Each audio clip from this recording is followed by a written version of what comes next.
what he's done. The problem is when you do another party, especially if you're running on some of the issues that he talks about, that would end up, if he funds Senate candidates and House candidates in competitive races, that would likely end up meaning the Democrats would win all the competitive Senate and House races. And so, look, I'm a Republican. I don't want to see that happen.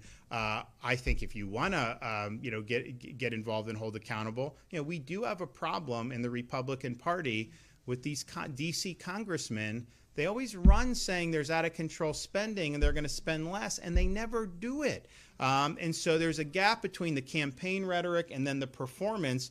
Elon was doing DOGE, and a lot of Congress didn't want anything to do with actually adopting the DOGE cuts, just like they haven't wanted to adopt the Trump executive orders on immigration and all these other things, which I think you have to adopt in law if you want them to have staying power. So I think there is a lot of frustration with the gap between the rhetoric in their district and the performance once they get into D.C. But the way you do that is expose that in a primary and show that there's another way forward. Honestly, if you're concerned about the debt, I wouldn't even worry about that, because I don't think just electing a few better people is going to change the trajectory. We need the incentives in Washington are going to lead to these outcomes, really, regardless of the outcome of elections at this point. So you need to do a balanced budget amendment to the U.S. Constitution, and you can do that through the states. You can do it through Article 5. We've got 28 states that have approved this. There's another 4 or 5 that are on the docket. Once you hit 34, then you write an amendment, and then the states are able to ratify that. You need 3/4.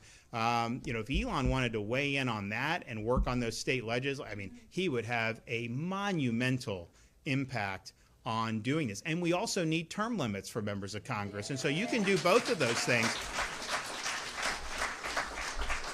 But I think if you did that, all of a sudden, that moves the needle on both of those issues. Under Article 5 of the Constitution, you are going to see major positive changes, but you have to change the incentives and the structures up there, because we've seen it time and time again. You have the rhetoric, same results. You have the rhetoric, same results when it comes to debt. And so this is one way to do it, and it's within our grasp to do it. Florida's already certified both of those.